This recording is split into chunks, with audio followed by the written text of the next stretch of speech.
Hi everyone, welcome to Sue's Day. I'm Sue Ann Jafarian, the fat woman driving the novel RV. Before I get started on today's topic, I want to thank all of you who viewed last Tuesday's video. It was a very personal video for me, and it was just exciting to see not only the views, but more importantly, the personal messages and comments I received from people not only supporting what I said, but telling me about their own experiences. So it was very heartfelt. Thank you. Today's topic is also on a personal experience, but it's about my writing career and how Too Big to Miss, the first Odelia Gray novel, the novel that launched my career, almost didn't happen. You see, about 25 years ago, I wrote a novel.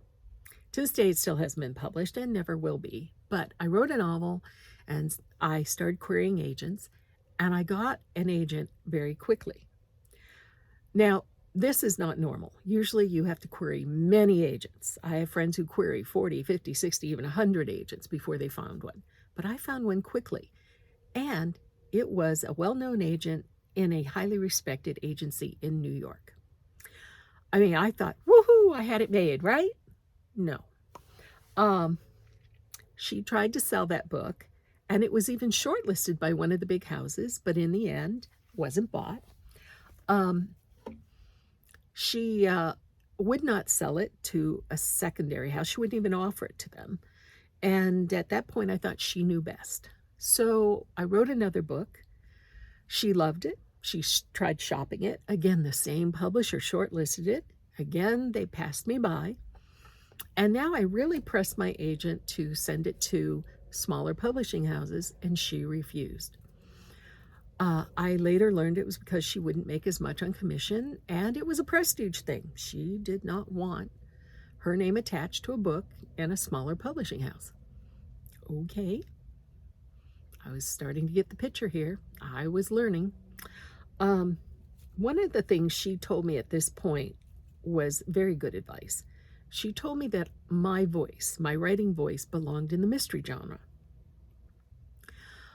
So I wrote a third novel, and it was Too Big to Miss, the first Odelia Gray mystery. And while I was writing it, I knew it was special. I knew it was different from the first two books. I knew it had heart, and it had what it took to go the distance. So when I turned it over to my agent, it was with great expectations. We set up a conference call, and the first words out of her mouth were not even hello. They were, "No one wants to read this crap." Seriously, that's what my agent said to me. No one wants to read this crap. Color me shocked. Color me also shocked at her lack of professionalism. But she also went on to say she would be embarrassed to represent it. So I fought back tears and I said, "So what do I do now?" And she says, "You need to write another book because this one's going nowhere." Okay. So anyway, after we hung up, I had a very good cry.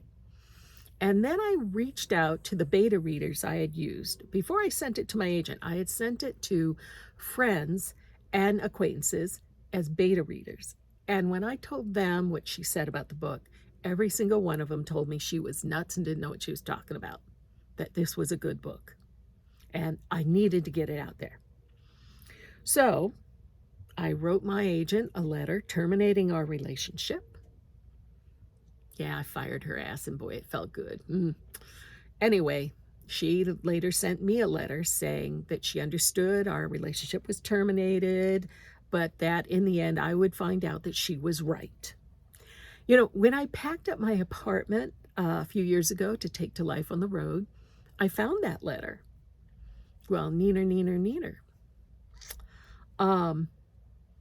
Anyway, I started querying other agents, and I couldn't find another agent. And so I decided to self-publish, and I did. And the book was selling. Too Big to Miss was selling. Not gangbusters, but for a self-published book at that time, it was selling very well. Then I wrote another book in the series, The Curse of the Holy Pale. It also wrote like crazy, wrote quickly and excited and came out very well. And it also sold well, so I was very excited.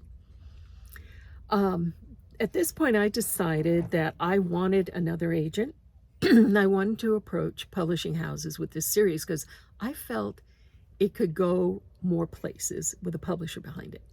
So I started querying agents again, and this time there were several agents who wanted to represent me.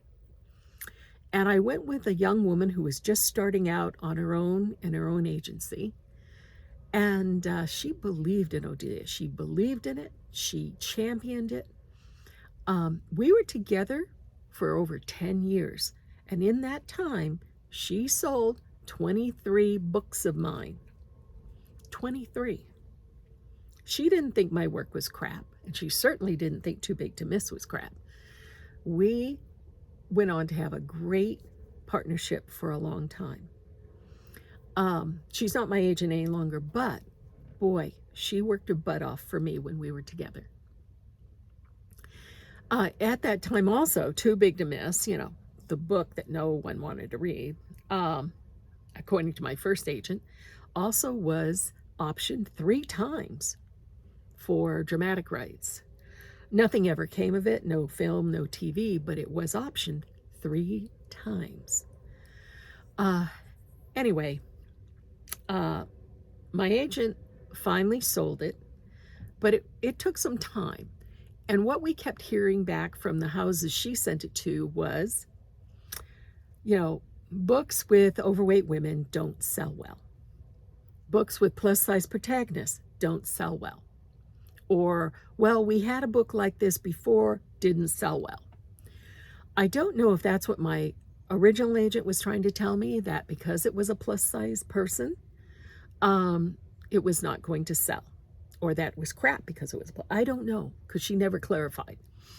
But eventually, my agent got it sold to Midnight Ink., who not only brought out the first 2 books that I had originally self-published, but went on to give me contracts for 12 more Odelia Gray novels, in addition to other series. My agent of 10 years sold my books, not only to Midnight Ink., but to what is now known as Penguin Random House. So think about it. If I had listened to that first agent, I might not have a writing career. I might have gotten frustrated and stopped writing. Or if I went on to write other things, Odelia would never have come to be. And instead, she launched my long writing career and gave me the confidence to continue with other series and other books.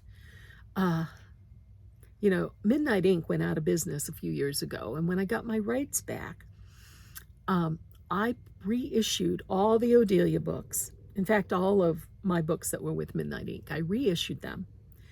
And you can find the Odelia Gray novels in digital form anywhere you buy your favorite digital books. And the thing is, they're 20 years old and they're still selling. I mean, that book almost didn't happen, and it's still selling 20 years later. My career is still going 20 years later. And had I listened to that original agent, I might have never, gotten the confidence in myself to push on, but I did. So to all you wannabe writers, push on. Don't let the words of some snot in New York get you down. But then I have a footnote to this. If all these agents are turning you down, and you give this to friends and beta readers and they have issues with the book, maybe you need to re-edit and tweak it. Maybe it's not ready to be published. Pay attention to what the people are telling you who you rely on. Be ready to edit, because even if you get a publisher, they're going to ask you for a lot of edits, and you have to be open to that. You cannot be stuck in the idea that you wrote the book and it's perfect the way it is. That's a sure way to not get published. But if you believe in your work and keep pressing on, you may have a long career also. Now, to those of you who are big fans of Odelia Gray, the 13th book will be out by the end of 2023. I have the story. I don't have a title yet, but Odelia is going through some changes, and I think it's going to be exciting for the readers of the longtime series, as well as new readers. So, and if you haven't read Odelia, again, pick it up at your favorite digital book retailer. So thank you for joining me today on Sue's Day. I hope you come back next Tuesday, and you all have a great day.